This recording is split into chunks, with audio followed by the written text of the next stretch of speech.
এবার মুসলমানেরা, আবার আমরা সমাজের অনেক মানুষ এরারে দইরা নিয়ে মসজিদের সভাপতি বানাই, সেক্রেটারি বানাই, কথাক্ষণ ঠিক কিনা? আমরা সমাজের মানুষ এগুলারে দইরা নিয়ে মসজিদের সর্দারির দায়িত্ব দেয় এলাকায়। মুসলমান মনে রাখবেন, আল্লাহ তাআলার ওই বান্দারা নামাজ পড়লেও কোনো লাভ হবে না, আল্লাহর ওই বান্দারা রোজা রাখলেও কোনো লাভ হবে না। আল্লাহ কয় ওই বান্দাদের পরিচয় তোমরা শোনো, ওই বান্দাগুলা হইল উলাইকা হুম শাররুল বারিয়া, ওই বান্দাগুলা হইল দুনিয়ার সবচাইতে নিকৃষ্ট বান্দা। আল্লাহ তারা কারা, কেন তাদেরকে আপনি খারাপ বললেন? আল্লাহ কয় বান্দা, আয়াতে কারিমার প্রথম দিকে তাকো আমি ঘোষণা করলাম, ইন্নাল্লাযীনা কাফারু মিন আহলিল কিতাবি ওয়াল মুশরিকিনা ফি নারি জাহান্নাম খালিদিনা ফিহা। জবান খুলে উচ্চ কণ্ঠে জোরে জোরে পড়েন আল্লাহু, মোহাব্বতে বলেন আল্লাহু আকবার। আল্লাহ বলেন নিশ্চয় যাহারা কুফরি করে, আয়াতে কারিমার এই জায়গার মধ্যে থাকবেন। আল্লাহ কয় নামাজ পড়ো, বান্দা নামাজ পড়ে। আল্লাহ কয় রোজা রাখো, বান্দা রোজা রাখে। আল্লাহ কয় হজ করো, বান্দা হজ করে। আল্লাহ কয় যাকাত দাও, দান সদকা করো, বান্দা করে। কিন্তু আল্লাহ কয় হারাম খাইও না, বান্দা নামাজও পড়ে হারামও খায়। আল্লাহ কয় বান্দা জমি দখল করো না, বান্দা দখল করে। আল্লাহ কয় বান্দা ভাই ভাতিজার সম্পত্তি মানে এতিমের হক মাইরা খাইও না, এই বান্দা এগুলা করে। এবার বান্দা জানে হারাম খাওয়া না যায়, হারাম খাওয়া যাবে না, হারাম যেই সম্পদগুলা সুদের টাকা ঘুষের টাকা পরের হক মাইরা খাওয়া, এগুলা খাওয়া না যায়, বান্দা যাইনো তবুও খায়। কিন্তু বান্দা কবরের আযাবের কথা চিন্তা করে না। তাহলে ওই বান্দা নামাজ পড়লে লাভ হইব কি? কারণ নামাজ তো মুমিনের জন্য মেরাজ। আপনি নামাজে দাঁড়াইলে আপনার ছেলের ফেডের ব্যথার কথা মনে হয়। আপনি নামাজে দাঁড়াইলে আপনার বউ আপনার কাছে 10,000 টাকা চাইছে মার্কেট করবার লেগে, এগুলার কথা মনে হয়। কারণ কি? কারণ আপনি হুজুরে কলবে খুশুসিয়তের সাথে নামাজ আদায় করেন না। যদি খুশুসিয়তের সাথে নামাজ আদায় করতেন, তাহলে আপনার নামাজের মাধ্যমে আমার আল্লাহর সাথে মেরাজ হইতো, আল্লাহর সাথে মেরাজ। ও মুসলমান, আল্লাহর সাথে মেরাজের মানি আপনি বোঝেন কিনা আমি জানি না।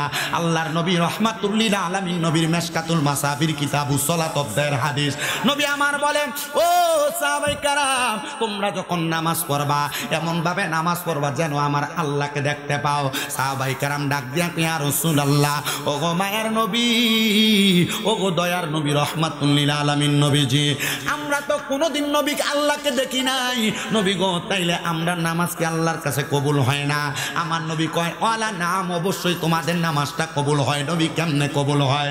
আমার নবী কয়, যদি তুমি আল্লাহকে না দেখো, নামাজের মধ্যে দাঁড়াইলে মনে করবা আল্লাহ তোমারে দেখে। তাহলে আল্লাহ যদি তোমারে দেখে, তাহলে ওই নামাজের মধ্যে দুনিয়াবি কোনো চিন্তা আনা যাবে না, ওই নামাজের মধ্যে দুনিয়াবি কোনো ভাবনা আনা যাবে না। পর্দার অন্তরালের আমার মা বোনেরা, এখন তো সুদের ব্যবসা, হারাম ব্যবসা বাড়ি বাড়ি চলে। এখন তার বেড়ায় মানুষ সুদ খায় না, বেডিরা বাড়িতে সুদ খায়, সুদের টাকা লাগায়। ও মা, এই কোরআন পড়ে আপনি কেমনে বরকত হাসিল করবেন? এই কোরআন পড়া যদি আপনি বরকত হাসিল করতে চান, তাহলে দুনিয়ার সব নিকৃষ্ট কাজগুলো আপনি ত্যাগ করে দেন। দেখবেন আপনার ঘরের মধ্যে বরকতের কোনো অভাব নাই, আপনার ঘরের মধ্যে বরকতের কোনো অভাব নাই। অনেক মানুষ তো বিপদে পড়লে কোরআন খতম করায়, করে না? দোয়া পড়ায় না? অনেক মানুষ তো বিপদে পড়লে, মুসিবতে পড়লে আলেম ওলামা দিয়া কোরআন খতম পড়ায়, কিন্তু কাজ কেন হয় না? তার মানে বোঝা যায় যেই ব্যক্তি পড়াইলো তার মাঝে কোনো খুশুসিয়ত, আল্লাহর কোনো ভয় নাই। যদি থাকতো তাহলে তার দোয়াটা আল্লাহর কাছে কবুল হয়ে যাইতো। বাড়াইর এলাকার বাবারা, আল্লাহর কোরআনুল কারীমের আয়াত আমি কেন পড়লাম? এই কোরআনুল কারীম মুমিনের জন্য শেফা, মুমিনের জন্য শেফা। যদি আপনারা আমার বয়ানটা লক্ষ্য করেন, তাহলে আপনারা বুঝতে পারবেন। নবীজির প্রখ্যাত সাহাবী, হযরত নবীজির প্রখ্যাত হাদিস বিশারদ হযরত জাবের ইবনে সামুরা রাদিয়াল্লাহু তাআলা আনহু হাদিস বর্ণনা করে। তিনি বলেন, আমি একদিন অসুস্থ হয়ে আল্লাহর হাবিবের কাছে আসলাম। ইয়া রাসূলুল্লাহ, ও মায়ার নবী, আমি তো ডাক্তার, মানে আগে তো ডাক্তার ছিল না, এই চিকিৎসা করতে যে আগে তাদেরকে কি বলতো? হেকিম, হেকিম, হেকিম। ইয়া রাসূলুল্লাহ, অনেক হেকিমের কাছে আমি চিকিৎসা গ্রহণ করেছি ওগো নবীজি, কিন্তু আমার রোগের তো কোনো শেফা পাইতেছি না। আল্লাহর হাবিব সাল্লাল্লাহু আলাইহি ওয়াসাল্লাম ওই সাহাবীকে তেলাওয়াত করে শোনাইলেন। কি শোনাইলেন? আল্লাহর হাবিব শোনাইতেছে, ওয়া নুনাজ্জিলু মিনাল কুরআনি মা হুয়া শিফা ওয়া রাহমাতুল লিল মুমিনিন। এ সাহাবী, তুমি কি এই আয়াতে কারিমাকে অনুসরণ করো না? সাহাবী বলে, ইয়া রাসূলুল্লাহ, কেন? কারণকে আপনার কাছে জানতে চাই। নবী আমার ডাক দিয়ে কয়, কারণটা হইল কোরআনুল কারীমের মধ্যে সকল রোগের চিকিৎসা আছে। এবার আপনারা বলেন, কোরআনুল কারীমের মধ্যে সকল রোগের চিকিৎসা আছে না নাই? কথা কন্যা আছে না নাই? সালামুন কাওলাম মির রাব্বির রহিম। জোরে কয় না সুবহানাল্লাহ। সালামুন আলা ইয়া হাত্তা মাতলাইল ফজর। আল্লাহ তাআলা সালাম দ্বারা শান্তির জন্য মানে বান্দাকে ভালো করার জন্য এমন অনেকগুলা আয়াতে কারিমা নাজিল করলেন। এ মুসলমান, ওই সাহাবী বলে ইয়া রাসূলুল্লাহ, ইয়া হাবিবাল্লাহ, নবী গো, আপনি রহমতের নবীজি, আমাকে এত সুন্দর পরামর্শ প্রদান করেছেন। আল্লাহর হাবিব বলে তুমি এখন থেকে নিয়ত করো, আল্লাহ তাআলা যদি তোমার রোগটাকে শেফা দান করে দেয়, তুমি আল্লাহ তাআলার কোরআনুল কারীমের কয়েকটা আয়াতে কারিমা তেলাওয়াত করবে। আসরের নামাজের ওয়াক্ত আল্লাহর হাবিবের রওজা মুবারক থেকে নবীজির মসজিদে নববীর দূরত্ব ছিল না, কারণ নবীজির ঘর যেইটা মসজিদে নববী সেইটা, নবীজির মসজিদে নববী যেইটা ঘরও কিন্তু সেইটা। আপনারা যারা মদিনা শরীফ গিয়েছেন আপনারা হয়তো জানেন, মদিনা শরীফে যেই জায়গায় ইমাম দাঁড়ায় নামাজ পড়ে জায়গাটা রিয়াজুল জান্নাহ, ওই জায়গাটার পাশেই তো আমার নবীজির রওজা মুবারক, আবার ওই জায়গাটার পেছনের অংশেই তো আমার নবীজির হুজরা মুবারক, ঘর মুবারক। দেখবেন লাল গালিচা, সবুজ গালিচা দেওয়া। মুহাব্বতে শুনবেন, নবীজি আমার নবীজির হুজরা মুবারক থেকে বের হইলেন, আম্মা জান আয়েশা সিদ্দিক ওই ঘরের মধ্যে। নবীজি বের হয়ে দেখলেন জাবির ইবনে সামুরা আল্লাহর হাবিবের দরবারে বসে আছেন। এর জাবির ইবনে সামুরা, তোমার না শরীর অসুস্থ, রওজা মুবারক মানে আমি নবীর মসজিদে নববীর মধ্যে কেন এই টাইমে দেখা যায়?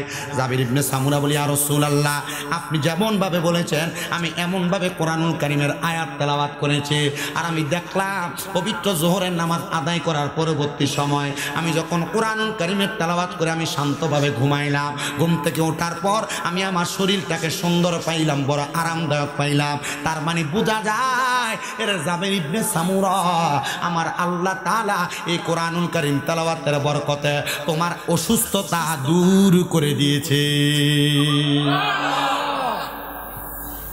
মুহাব্বতে বলেন আলহামদুলিল্লাহ। পর্দার অন্তরালে আমার অনেক মা বোনেরা বয়ান শুনতেছেন, এবার দক্ষিণ পাড়ার আমার মা বোনেরা মনোযোগ দিয়ে বয়ানটা শ্রবণ করবেন গো মা।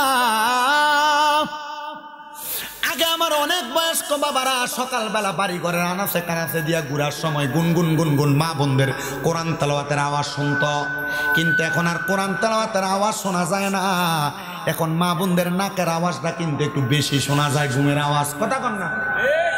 তো মা বোন যে আপনারা মসজিদের হুজুরের কাছে দোয়া চান, আলেম ওলামার কাছে দোয়া চান, আপনার জন্য দোয়া করবে, দোয়া কবুল হয় না। অনেক মা বোনেরা বলতে থাকে, এরে ওই মাইকলা ভাই আমরা দি ঘুমান কিছু ওইসা মাইক কেমনে ডায় কি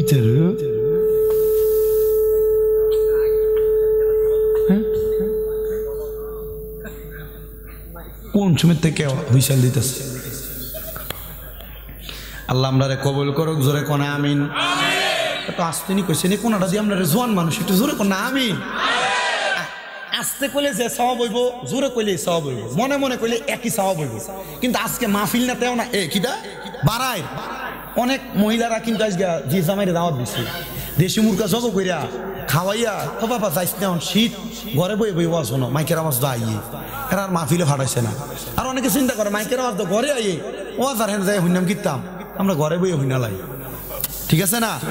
আমরা এই জন্য আলহামদুলিল্লাহ সুবহানাল্লাহ আমিন গুলা জোরে কইবেন, তারা শুধু বোঝাবেন দেখ তুই যে ঘরে বইয়ে ওয়াজ শোনো কান্দাস, কিন্তু শীতের ভিতরে জান্নাতের বাগানে বইয়ে ওয়াজ শুনতাছি। কথা কন না? ঠিক কিনা? আল্লাহ আমরা আসার যে তৌফিক দিছে এটা লাগে একবার জোরে কোনটা আলহামদুলিল্লাহ। এটা শীতকাল এলে এমন দমকা ধরে, পুরা রাত মোবাইল টিপে রাস্তাত বইয়ে বইয়া ফজরের সময় টুটুতে ঘরে যে কম্বল গায়ে দিয়ে ঘুমা। কথা কন না কেন? আল্লাহর রাস্তে দাড়ি পাকা মুরব্বী বাবা আছেন বয়স্ক, আমি অনেক সময় মাহফিল শেষ করে বাড়িতে যাওয়ার সময় দেখি অনেক বয়স্ক মানুষ লাঠি বট দিয়ে দিয়ে আস্তে আস্তে মসজিদে যায়। কিন্তু রাত্র মাত্র 3:30 বাজে, আজান তো 4:30 বাজে, 4:45। এখন যান কিনতে ও ঘুমাইয়া না, ঘুম ভাঙ্গে গেছে। আমি কইলাম তো ঘুম ভাঙ্গে গেছে, তো শীতের ভিতরে আমরা কম্বল মোড়া দিয়ে না থাকবেন? না মসজিদে আল্লাহ বিল্লাহ করলে তো কাম হইব, এর লাগে না আই মসজিদে। আমি কই জোয়ান বয়সে যদি বসদা বুড়া, কথা কয় না? জোয়ান বয়সে যদি বুঝতা, কেন না বয়স্ক বয়স মানে যে প্রাপ্ত বয়স্ক প্রবীণ হওয়ার বুড়া হওয়ার পর, এই বুড়া হওয়ার আগের যে সময় যুবক বয়সে কোনো মানুষ যদি আল্লাহর সাথে একনিষ্ঠতার সাথে ইবাদত করে, তাহলে বুড়া বয়সের থেকে জওয়ান বয়সের ইবাদতটা 100% তাড়াতাড়ি আল্লাহর কাছে কবুল হয়। এবং এর সওয়াব আল্লাহ তাআলা আরো বেশি বাড়ায় দেয়। আমিন পড়েন না? আল্লাহ জালা যেন আমাদেরকে ইবাদতগুলো করার তৌফিক দে, পড়ে না আমিন। এই জন্য পর্দার অন্তরালের মা বোনদেরকে বলছি, আগে বাড়ির আনাচে কানাচে ঘুরলে সকালবেলা গুনগুন গুনগুন কোরআন তেলাওয়াতের আওয়াজ শোনা যাইতো, কিন্তু এখন আওয়াজ আর শোনা যায় না। জোরে বলেন না। তো মা বোনেরা, কেমনে আপনার ঘর থেকে রোগবালা মুসিবত ছাড়বে? কেমনে আপনার ঘর থেকে আপদ বিপদ ছাড়বে? কেমনে আপনার অভাব অনটন দূর হবে? এজন্য আপনাদের সবার কাছে আমার আবদার হইল, আপনারা যা করেন না কেন আপনারা আল্লাহ তাআলার কোরআনটারে তেলাওয়াত করবেন। এখানে আপনারা যারা পুরুষ মানুষ আছেন, আপনারা আপনাদের স্ত্রীদের কাছে বলবেন, সকালবেলা নাস্তা বানাও আর না বানাও, কমপক্ষে ফজরের নামাজটা তুমি পড়বা। ফজরের নামাজটা পইরা পারলে আল্লাহ তাআলার কোরআনুল কারীমের এক পারা তেলাওয়াত করবা, না পারো এক পৃষ্ঠা তেলাওয়াত করবা, না পারলে আল্লাহ তাআলার কোরআনুল কারীমের একটা আয়াত তেলাওয়াত করবা। তো এনা আপনার কামাই বরকত হইতো। এখন এরা তো বাড়িতে যে ঠিক মতো কইতে পারে না, কারণ এরা নিজেরাই নামাজ পড়ে না। কথা কয় না। আপনারা তো বাড়িতে যে বল নিজে ঠিকঠাক কইবেন কেন? উপরে মারলে নিজের কাছে করে। আপনারা তো বাড়িতে বউকে চাপ দিতে পারেন না, আপনি নিজে নামাজ পড়েন না, আপনি নিজে তো বাড়ির মধ্যে বলতে পারেন না, আপনি নিজে ইবাদত করেন না। মুসলমান ইমানদারেরা গভীর মনোযোগ দিয়ে বয়ানটা শ্রবণ করার চেষ্টা করবেন। আপনি আপনার স্ত্রীকে এমন ভাবে বুঝাইবেন, আমার মনে হয় না আজকের মাহফিলের বয়ান যদি এই বাড়াইর এলাকার মা বোনেরা শোনে, এদেরকে আপনি বাড়িতে যা বলা লাগবে, এরা আগামীকালকে ফজরের নামাজ থেকে নামাজি হয়ে যাবে। আগামীকালকে ফজরের নামাজের পর থেকে মা বোনেরা কোরআন তেলাওয়াত করবে। কিন্তু আমরা একটা খাসিয়ত খারাপ আছে, এলাকার যদি কেউ নতুন নামাজি হয়, নতুন করে নতুন নতুন মসজিদে আসে, এরা দেখলে দোকানে কই মাশাআল্লাহ টুপি লাগাইছে, সুন্দরই তো লাগে কয়দিন। কথা বলেন, আমরা বলেন এগুলা টিস্কারি মারে। সাবধান, সতর্ক। এই লোকগুলা থেকে আপনি বড় দূরে থাকবেন। এই লোকগুলা চায় না আপনি আল্লাহ তাআলার ইবাদত করেন, এরা আপনাকে ঠাট্টা মস্কারি টিটকারি করে আপনার ইবাদত থেকে সরাইয়া দিতে চায়। মুসলমান ও আল্লাহর গোলামেরা, রাসূল পাকের উম্মতেরা, এমন ভাবে আল্লাহ তাআলার ইবাদত করবেন যেন আপনার ইবাদতের মাধ্যমে আমার আল্লাহ তাআলা খুশি হয়ে যায়। যদি আপনি ইবাদতের মতো ইবাদত করনেওয়ালা হন, আপনার শয়তান ভয় পাবে। আপনি যদি ইবাদতের মতো ইবাদত করনেওয়ালা হন, আপনার দুনিয়ার জমিনের মধ্যে রহমতের ফেরেশতারা সম্মান করবে। শুনেন, আমি আল্লাহ তাআলার একজন খাস প্রিয় বান্দা, বিনার নাম হযরতে মুসাইয়াব রাহমাতুল্লাহ আলাইহি। ওনার জীবনী পড়তে যা দেখলাম, হযরত মুসাইয়াব রাহমাতুল্লাহ আলাইহি বলেন, একদিন আমি আসরের নামাজের ওয়াক্তের সময় আমি ওযু করার জন্য পুকুরের ঘাটে, নদীর ঘাটের মধ্যে দাঁড়াইলাম। নদীর ঘাটে দাঁড়ানোর সাথে সাথে আমি ওযু কইরা হঠাৎ করে আমি ওযুখানা থেকে মানে নদীর ঘাট থেকে আমি উপরের দিকে যখন উঠলাম মসজিদে প্রবেশ করব, এমন টাইমে দেখলাম একটা শয়তান আমার সামনে ধপাস করে পড়ছে। কি পড়ছে? আপনি জীবনে শয়তান দেখছেন? তার মানে বোঝা যায় আল্লাহর এমন অনেক বান্দা আছে, তারা তাদের এই চোখ দিয়ে শয়তানও, কি কথা কন না কেন, শয়তানও। হযরত মুসাইয়াব রাহমাতুল্লাহ আলাইহি উনি একজন প্রখ্যাত মুহাদ্দিস ছিলেন, প্রখ্যাত ফিকহ শাস্ত্রের জ্ঞানী ছিলেন। মুসাইয়াব রাহমাতুল্লাহ আলাইহি বলেন, আমি এবার শয়তান যখন দেখলাম, শয়তানের সাথে আমি কথোপকথন করতেছি। এ শয়তান, আসরের নামাজের জামাতের ওয়াক্ত তুমি আমার সামনে কেন দাঁড়াইলা? কারণটা কি বলবা নাকি? শয়তান জবাব দেয়, আমি গিয়েছিলাম একজন আল্লাহ তাআলার বান্দা নামাজের মধ্যে ধোঁকা দেওয়ার জন্য, কিন্তু আমি তারা ধোঁকা দিতে পারি নাই। কারণ কি রে শয়তান? ওই শয়তান জবাব দেয়, ওই আল্লাহ পাকের বন্ধুর নাম হযরত আব্দুল্লাহ ইবনে মুবারক রাহমাতুল্লাহ আলাইহি। মারহাবা পড়েন না। হযরত আব্দুল্লাহ ইবনে মুবারক রাহমাতুল্লাহ আলাইহি বলে, হ্যাঁ, ওনার কাছে কেন গিয়েছিলা? বলে, উনি ওযু করার পরে আমি ওনার ঘাড়ের বাম অংশে বসছিলাম যেন উনি নামাজের মধ্যে না যাইতে পারে। আমি ওনার ঘাড়ের মধ্যে মাসাজ করতেছিলাম, মানে একটু ব্যথা দিতে লাগতেছিলাম। এবার আমি দেখলাম ওই আল্লাহর বান্দাটা আমার মাসাজের মধ্যে দুর্বল হয় না। এবার আমি তার ডান দিক দিয়া ডান কাঁধের মধ্যে যা বসলাম, আমি তার ডান কাঁধে মাসাজ করতে লাগলাম। কিন্তু আল্লাহর বান্দাকে দেখলাম নামাজের জন্য যখন ওযু বানাই, ওযুটা বানানোর সময় ওযুটা শেষ কইরা আল্লাহর আসমানের দিকে তাকায় তাকায় পরে কালিমে শাহাদাত, আশহাদু আল্লা ইলাহা ইল্লাল্লাহু ওয়াহদাহু লা শারীকা লাহু ওয়া আশহাদু মুহাম্মাদান আবদুহু ওয়া রাসূলুহু। আল্লাহর বান্দারা দেখলাম আসমানের দিকে তাকায় শাহাদাত আঙ্গুল উঁচা করে এই আমলটা করে। এ বান্দা এই আমলটা কইরা আঙ্গুল যে উপরের দিকে উঠাইছে, এই কালেমা শাহাদাত করে বান্দা যখন হাতটা ঝাড়া দিয়া নিচের দিকে ফালাইছে, আল্লাহর কসম এই বান্দার হাতের ঝাড়াটা আমি শয়তান সহ্য করতে পারি না। বান্দা যদি সাতটা ইমানদার হয়, বান্দা যদি সাতটা নামাজি হয়, শয়তান আপনারে ভয় পাবে। তো আপনি আমার সামনে কেন শয়তান বললি কেন? বলে আমি উনার ধাক্কার চোটে আপনার সামনে এসে পড়ছি। ওরে আব্দুল ইবনে মুবারক তো থাকে ইরাকে, আমি তো থাকি দামেস্কে। বলে তোরা ইরাক থেকে হাত যারা দিছে, তুই আইসা দামেস্কের মধ্যে পড়লি, কারণটা কি? ডাক দিয়া কয় প্রকৃত কোন মুমিন, প্রকৃত কোন ইমানদার যদি তার হাত দ্বারা ধাক্কা দেয়, তার হাতের ধাক্কা শয়তানও সহ্য করতে পারে না। এই আল্লাহর বান্দা, আপনি বলেন আপনি কেন আমার এই জায়গার মধ্যে আটকাইলেন? এবার হযরত মুসাইয়্যিব বলে, যেহেতু তুমি আমার সামনে দাঁড়াইলা, তাহলে তুমি আমার সামনে দাঁড়ায়া দাঁড়ায়া এই মুহূর্তে আসরের নামাজটা পড়বা। শয়তান কয়, আল্লাহর রাস্তায় আমার কাজ হলো মানুষকে ধোঁকা দেওয়া, আপনি আমাকে নামাজ আদায় করার কথাটা বলবেন না। উনি বলেন, যদি নামাজ আদায় না করো, তোমাকে তো আব্দুল ইবনে মুবারক হাতে ঝাড়া দিয়ে পালাইছে, তাহলে আমি আমার হাত দ্বারা তোমাকে আঘাত করব, এমন আঘাত করব তুমি শয়তান না, শুধু তোমার সঙ্গী যারা আছে তারাও আঘাতপ্রাপ্ত হবে। শয়তান কয়, হুজুর ঠিক আছে আমি নামাজ আদায় করব, তবে শর্ত হইল আপনি ইমামতি করবেন আর আমি আপনার পেছনে দাঁড়াইব। হুজুর কয়, জানি রে জানি, শয়তানের খাসিয়ত হইল নামাজের মধ্যে পেছনের মধ্যে দাঁড়ায়া দাঁড়ায়া একজন নামাজি ব্যক্তিকে ডিস্টার্ব দেওয়া, একজন নামাজি ব্যক্তিকে দুনিয়া জমিনের মধ্যে অবহেলিত করা। তুই আমার পেছনে দাঁড়াইবি না। শয়তান, যেহেতু তুই নামাজের জন্য রাজি হয়ে গেছ, তাহলে আজকের নামাজটা তুই নিজে পড়াইবি। শয়তানকে আমি নামাজ পড়াইবো, এমনি আমাকে বলেন, বলে যদি তুই নিজে না নামাজ পড়স, নামাজটা না পড়াস, তাইলে আমার কাছ থেকে তুই সুইটা যাইতে পারবি না। শয়তান কয়, আল্লাহ, হযরতে মুসাইয়্যিব বলেন, আল্লাহর কসম, আল্লাহ তাআলার কালেমার কসম করে বলতেছি, ওই কালেমা শরীফ পড়ায়া আমি ওই শয়তানটারে মুসলমান বানাইলাম।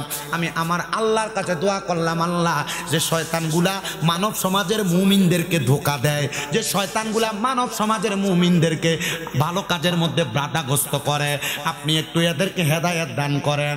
এবার মুসাইয়্যিব রাহমাতুল্লাহ আলাইহি বলে, আমি এই দোয়া করার পরে শয়তানি আমার নবীর একটা হাদিস স্মরণ করায় দিতেছে। কি স্মরণ করায় দেয়? কে স্মরণ করায় দেয়? শয়তানে স্মরণ করায় দেয়।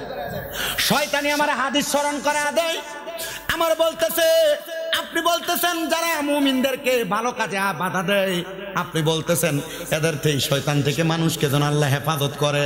আচ্ছা, আল্লাহ শয়তান যেগুলা দুনিয়ার জমিনে জিন শয়তান, এদেরকে থেকে না আল্লাহ বাঁচাইবো মানুষারে, কিন্তু মানুষের মাঝে মানুষ শয়তান যারা, তাদের থেকে মানুষ কেমনে বাঁচবো? মানুষের ভিতরে যারা মানুষ শয়তান, এদের থেকে বাঁচবো কেমনে? তো কি হাদিস স্মরণ করাইছে হযরত ওমর ইবনে খাত্তাব রাদিয়াল্লাহু তাআলা আনহু। উনি বলেন, নবীজির জবান নিঃসৃত বাণী আমি শুনলাম, রাসূল বলছেন যে দুনিয়ার জমিনের ভিতরে ওই তিন প্রকার ব্যক্তি এত নিকৃষ্ট। কয় প্রকার? তিন প্রকার ব্যক্তি এত নিকৃষ্ট। ইয়া রাসূলুল্লাহ, কারা? নবীজি বলেন, যারা দুনিয়ার মানুষকে ধোঁকা দেওয়ার জন্য, দুনিয়ার মানুষকে পথভ্রষ্ট করার জন্য একটা মিথ্যা কথা হলো বলে। কি কথা? ইন্তেকাল হয়ে যাবেন, শাহাদাত হয়ে যাবেন। এই মিথ্যা কথা থেকে যদি দূরে থাকতে পারেন, আপনি সফল খান। 2 নাম্বার, ওই ব্যক্তিগুলা যারা বর্তমান, মানে আমি রসুলের জামানার পরবর্তী সময় থেকে দুনিয়াতে বেঁচে থাকবে, নামাজ পড়বে, রোজা রাখবে, হজ করবে, যাকাত দিবে, কিন্তু এরা গীবত করবে। এরা কি করবে? কি করবে? গীবত করবে। তারা যদি গীবত করে, তাহলে এই মানুষগুলা থেকে তোমরা কি করবা? বাইসা থাকবা। ইয়া রাসূলুল্লাহর কারা? হযরত ওমর ইবনে খাত্তাব রাদিয়াল্লাহু তাআলা আনহু বলে, 3 নাম্বার হলো তারা যারা দুনিয়ার জমিনের মধ্যে চলাফেরা করে, রাস্তা দিয়ে হাঁটে, কিন্তু হাঁটা চলা করার সময় তাদের দাম্ভিকতার কারণে মানুষের সঙ্গে কথা বলে না। আমরা এলাকায় অনেক পয়সাওয়ালা আছে, নতুন নতুন টাকার মালিক হয়, রাস্তা দিয়ে যাওয়ার সময় মানুষের সালাম দেয় না। আছে না নতুন বৈশলা? বাপের বয়সী মুরব্বী বাবা দোকানে বসে আছে, এর বাবা এর দেখলে সম্মান দিত, কিন্তু এই ফুতে টাকার মালিক অনেক পরে আর বেটার সালামও দেয় না। গৌরব বাড়ছে। আল্লাহর নবীর প্রখ্যাত হাদিস বিশারদ হযরত ওমর ইবনে খাত্তাব রাদিয়াল্লাহু তাআলা আনহু বলে, তার দাম্ভিকতা, এমন অহংকারী ব্যক্তিদের থেকে তোমরা দূরে থাকবা, তাহলে তোমরা তোমাদেরকে খাঁটি সাচ্চা পাক্কা মুমিন বানাইতে পারবা। এবার রাসূল পাক সাল্লাল্লাহু আলাইহি ওয়াসাল্লাম রাহমাতুল লিল আলামিন রাহাতুল আশিকিন সাল্লাল্লাহু আলাইহি সাল্লাম নবী আমার বলতেছে, এবার ওমর ইবনে খাত্তাব রাদিয়াল্লাহু তাআলা আনহু বলে, আর নবীজি কাদের কাদের থেকে বেঁচে থাকবে? আপনি তো 3 জনের কথা বললেন, আর অন্যদের কথা বললেন না। নবী কয় 3 জনের কথা বললাম, এবার আরো 2 জন ব্যক্তির কথা বলি, যাদের সাথে তোমরা সঙ্গ দিবা, যাদের সাথে তুমি চলবা। নবী তারা কারা? নবী আবার ওই সাহাবী ওমর ইবনে খাত্তাব রাদিয়াল্লাহু তাআলা আনহুকে আয়াত তেলাওয়াত করে শোনায়, ইন্নাল্লাযীনা আমানু ওয়া আমিলুস সালিহাতি উলাইকা হুম খায়রুল বারিয়া।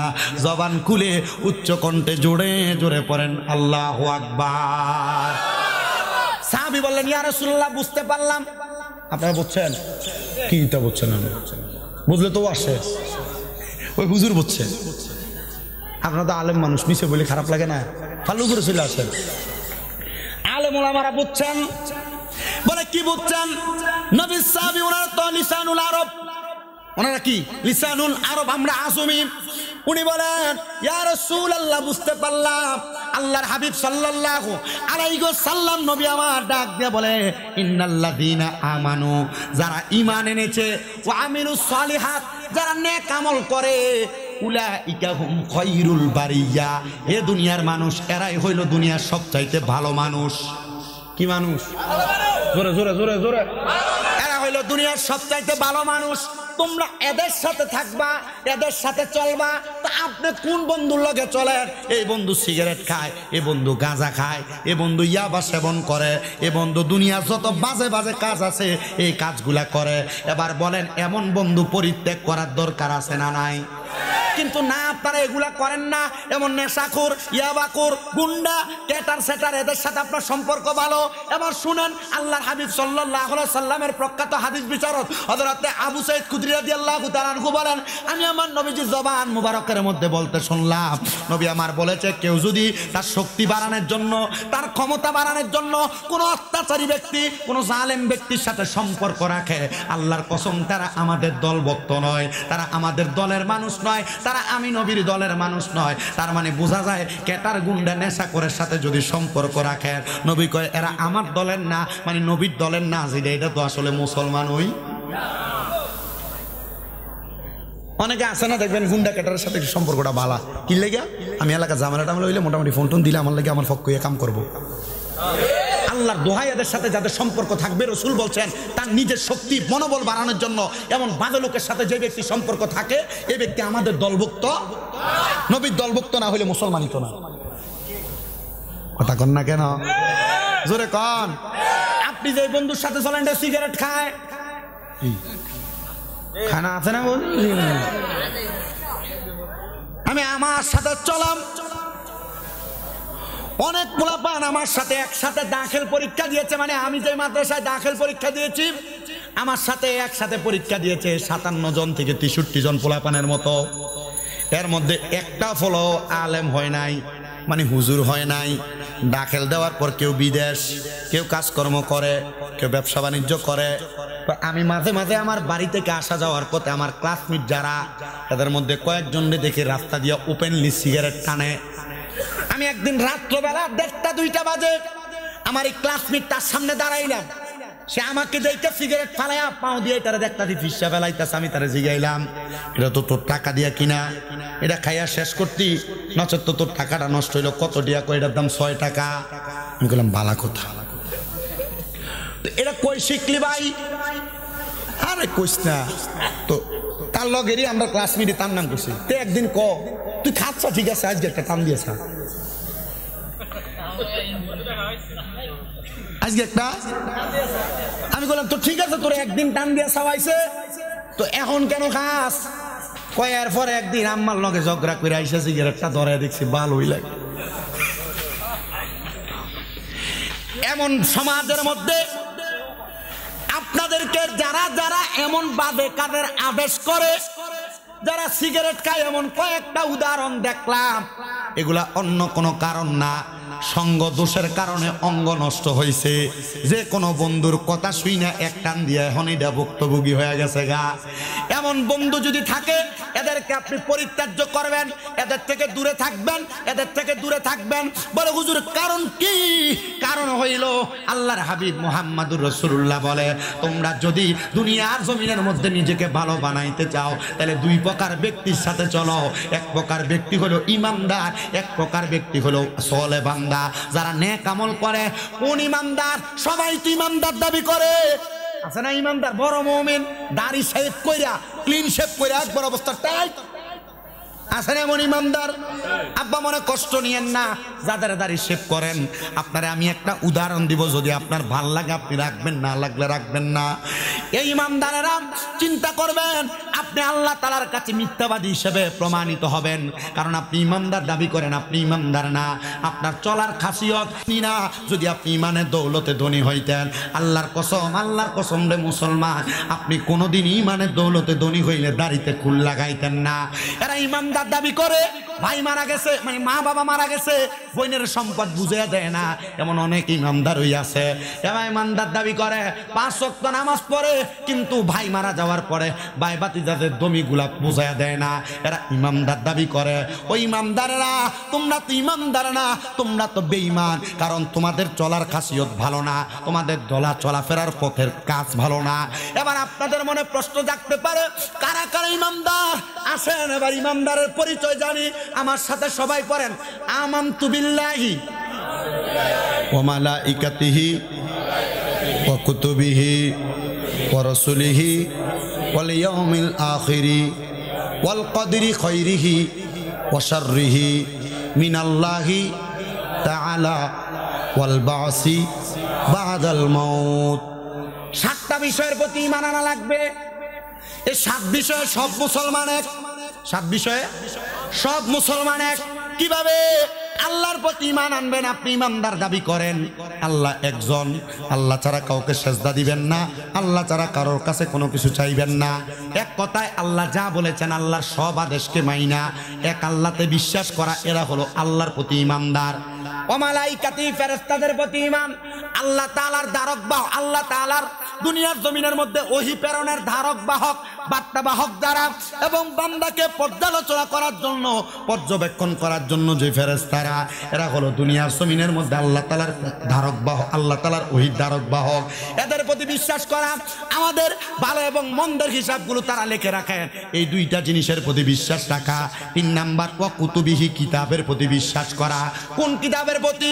আল্লাহ তাআলা পৃথিবীর সৃষ্টির পর থেকে 104খানা কিতাব দুনিয়ার জমিনের মধ্যে প্রেরণ করেছেন, কিন্তু এর মধ্যে 100টা সহিফা, 3টা কিতাব তাওরাত, জাবুর, ইনজিল, এই কিতাবগুলো আল্লাহ তাআলা বড় বড় কিতাব প্রেরণ করেছে।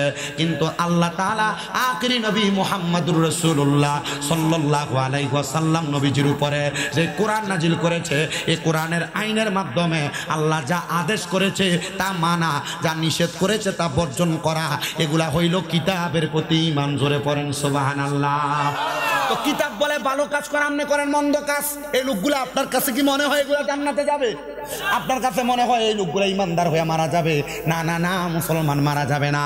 এবার আসেন 4 নাম্বার, ওয়া রাসূলিহি, বলে কেমন রাসূলকে মানবো, কোন রাসূলের প্রতি ঈমান আনবো, কোন রাসূলের প্রতি ঈমান আনবেন? আল্লাহ তাআলা কোরআন কারীমের মধ্যে ঘোষণা করতেছে, হুয়াল্লাযী আরসালা রাসূলাহু বিল হুদা ওয়া দীনিল হাক্কি লিইয়ুযহিরাহু আলা দ্দীনি কুল্লিহি ওয়ালাউ কারিহাল।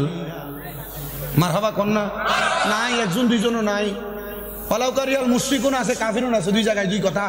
একটু মনোযোগ দিবেন, এখানে মুশরিকদের কথা বলছেন। আল্লাহ তাআলা রাসূল আমাদের জন্য যে হেদায়েতের বাণীগুলো নিয়ে আসছেন, ওই রাসূল সাল্লাল্লাহু আলাইহি ওয়াসাল্লাম নবীজির প্রতি ঈমান আনা, ওই রাসূল আমাদের জন্য যে হেদায়েতের দাওয়াত নিয়ে আসছেন এগুলার প্রতি ঈমান আনা। কিন্তু আপনি তো ওই রাসূলের প্রতি ঈমান আনেন, নিজে দাবি করতেছেন রাসূল হেদায়েতের দিন এমন ভাবে আমাদের সিনার মধ্যে দেওয়ার কথা চিন্তা করেছেন, রাসূল দিয়েও দিয়েছেন, কিন্তু অনেক মানুষ রাসূলের পাকের সামনে থেকে এগুলার বিরোধিতা করেছেন। এজন্য আমার আল্লাহ তাআলা এদেরকে বলছেন এরা যে ফু দিয়া নিবে দিতে চায় বি আফওয়াহিহিম, আল্লাহ তাআলার বান্দারা যে ফু দিয়া নিবে দিতে চায়, আল্লাহ কয় এরা কেউ না, এরা মুশরিক। তার মানে বোঝা যায় রাসূলের প্রতি যদি ঈমান না আনে তাকে আমার আল্লাহ তাআলা মুশরিকের সাথে তুলনা করছে। তো এই যে সূরা বাইয়ানার আয়াতটা তেলাওয়াত করছিলাম, তিন প্রকারের ব্যক্তি জাহান্নামে যাবে। কোন জাহান্নামে? যারা খারাপ মানুষ, 1 নাম্বার কাফের, 2 নাম্বার আহলে কিতাব, 3 নাম্বার মুশরিক, এরা জাহান্নামে যাবে। সাহাবায়ে কেরাম জিজ্ঞাসা করছিল ইয়া রাসূলুল্লাহ কয়দিন থাকবো জাহান্নামে? নবী কয় খালিদিনা ফিহা আবাদা। এই খালিদিনা ফিহা হইলে ঠিক আছিল, খালিদিনা ফিহা হইল মোটামুটি ঠিক আছিল। খালিদিনা ফিহা তারা জাহান্নামের ভিতরে চিরস্থায়ী বাসিন্দা, তবে একটা সময় তাদেরকে মাফ করা হইতো। কিন্তু আমার আল্লাহ তাআলা একটা শব্দ যোগ করে দিছে আবাদা। এটা কেন দিছে জানেন? এটা যোগ করে দিয়ে আল্লাহ কয় বান্দা জাহান্নামে যাইবো, এরা কখনো এর থেকে বের হবে না। নাউজুবিল্লাহ জোরে। আমার মুসলমান ইমানদাররা গভীর মনোযোগ দিয়ে বয়ানটা শ্রবণ করেন। এবার রাসূলের প্রতি ঈমান ও রাসূলিহি ওয়াল ইয়াউমিল আখিরি। এবার নবী আমার শিক্ষা দেয় আখিরাতের প্রতি বিশ্বাস করা। আখিরাতের প্রতি কি বিশ্বাস করবেন? আপনি যে দুনিয়ার জমিনে ভালো কাজ করলেন, খারাপ কাজ করলেন, আপনার কবরের জিন্দেগি যখন শুরু হয়ে যাবে, ওই কবরের জিন্দেগির মধ্যে আপনার সওয়ালের জবাবের পরে আপনাকে আল্লাহর কাছে আপনার হায়াতে জিন্দেগির সামালক হওয়ার পরবর্তী সময় থেকে ইন্তেকালের 1 সেকেন্ড আগ পর্যন্ত আপনি কি কি কাজগুলো করেছেন, প্রত্যেকটা কাজের জবাব আপনি যেই জায়গায় দিবেন সেই জায়গার নাম আখিরাত। ওই আখিরাতের মধ্যে আপনি আপনার সকল কাজের জবাব দেওয়া লাগবে। ইয়া রাসূলুল্লাহ নবী গো, আর কোন বিষয়ের কথা আপনি বললেন? এবার আমার নবী রহমতের নবী ঘোষণা করতেছে ওয়াল ইয়াউমিল আখির ওয়াল কদরি খায়রিহি ওয়া শাররিহি। ও মুসলমান, ও নবীর উম্মতের দল, আপনাদের এলাকার মধ্যে লাখ টাকার মালিক আছে, আপনাদের এলাকার মধ্যে আবার গরিব মানুষও আছে না? একটা মানুষ আছে দৈনিক রিক্সা চালায়া 300-400 টাকা কামাই করে, আবার এমন অনেক মানুষ আছে দৈনিক 1 ঘন্টাতে 2-3 হাজার 4 হাজার 5 হাজার টাকা কামাই করে। এবার অনেক মানুষ যারা 300-400 টাকা ইনকাম করে, সে আফসোস করে আল্লাহ আপনি যদি আমার 3-4 হাজার টাকা দৈনিক কামাই দিতেন, তাহলে আমার মাসে 3000 করে হইলে 1 মাসের ভিতরে আমার 90,000 টাকা হইতো। ও আল্লাহ, আপনি যদি আবার 3000 ওয়ালা চিন্তা করে, আল্লাহ যদি আমার একদিনে 10,000 টাকা ইনকাম করার সুযোগ দিতেন, তাহলে আমার 1 মাসের ভিতরে আমার 3 লাখ টাকা কামাই হইতো না। ওয়াল কদরি খায়রিহি ওয়া শাররিহি, এটার প্রতি যদি কারোর ঈমান থাকে তাইলে তার মুখ দিয়া কোনোদিন এই কথা বের হবে না। বলে হুজুর কারণ কি? আল্লাহ আপনার তকদিরে 300 টাকা রাখছে বিদায় আপনার 300 টাকা দৈনিক ইনকাম করায়। 300 টাকার ভার আপনি নিতে পারবেন বিদায় আল্লাহ তাআলা আপনারে দিয়ে 300 টাকা ইনকাম করায়। আল্লাহ তাআলা আপনাকে 3000 টাকা, আপনি এটার ভার সহ্য করতে পারবেন বিদায় আপনার 3000 টাকা ইনকাম করায়। এজন্য যখন যা কামাই করেন বলবেন আলহামদুলিল্লাহ, যখন যা পান বলবেন আলহামদুলিল্লাহ। বলে হুজুর বুঝলাম, তাহলে আলহামদুলিল্লাহ কেন বলতাম? আল্লাহ কি বলছে?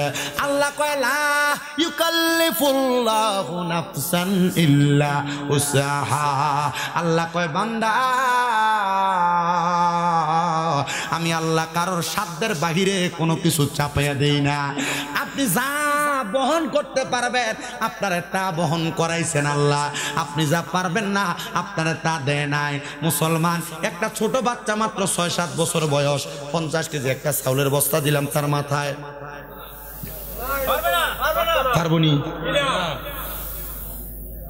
এই বাচ্চাটা চাইলে 2 কেজি নিবে, বেশির থেকে বেশি কষ্ট 6 বছর। এই বাচ্চাটা 3 কেজি মাথার মধ্যে নিবে, কিন্তু বাচ্চাটা তো 50 কেজির বস্তা আলগি দিতে পারবে না, তোলা দিতে পারবে না। আল্লাহ কয় ও বান্দা, এই সম্পদের ব্যাপারে বলো, দুনিয়াতে বিলাসিতার ব্যাপারে বলো, তুমি যা বহন করতে পারবা আমি তোমারে তাই দান করলাম। তুমি কিন্তু বান্দা আমি আল্লাহ শুকরিয়া আদায় করো না। এই জন্য আশেক বলে শুকরিয়া শুকরিয়া শুকরিয়া জানাই, তুমি কত বড় মহান আল্লাহ, দয়ার সীমা নাই। তুমি কত বড় মহান আল্লাহ, দয়ার সীমা নাই। বলেন শুকরিয়া শুকরিয়া শুকরিয়া জানাই, তুমি কত বড় মহান আল্লাহ, দয়ার সীমা নাই।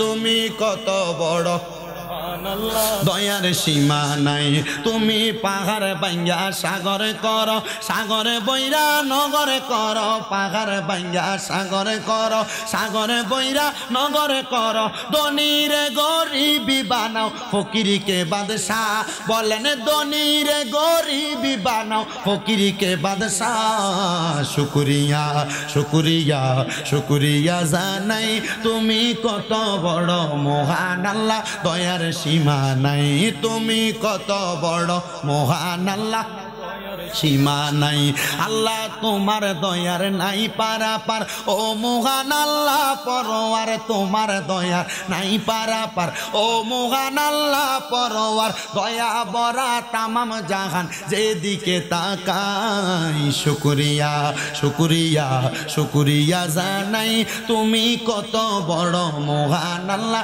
দয়ার সীমা নাই তুমি কত বড় মহান আল্লাহ দয়ার সীমা নাই একটা জবানও বন্ধ রাখবেন না এবার আপনারা বলেন এই 7টা বিষয়ের প্রতি পরিপূর্ণ ঈমান আনার দরকার আছে না নাই এবার আসেন মনোযোগ দিয়ে বয়ানের ধারাবাহিকতা বুঝান তা আমার বয়ান যেই জায়গায় ছিল আল্লাহ কোরআন নাযিল করছে মুমিনের জন্য কি হিসাবে রোগ মুক্তির মাধ্যমের জন্য কথা কই না রোগ মুক্তির মাধ্যম হিসেবে ও আল্লাহ কেন নাযিল করলেন তাইলে আমরা বুঝতে পারলাম এবার এই আয়াতে কারিমা রাসূলে পাক সাল্লাল্লাহু আলাইহি সাল্লাম তো সাহাবায়ে কেরামকে দিয়া বুঝাইছেন এবার আসেন যারা সলে বান্দা তাদেরকে দিয়া কেমনে বোঝায় আল্লাহ তাআলার একজন খাস বান্দা ইমাম গাজ্জালী রহমাতুল্লাহ আলাইহি জিনার পরিচয় সবাই জানে মোটামুটি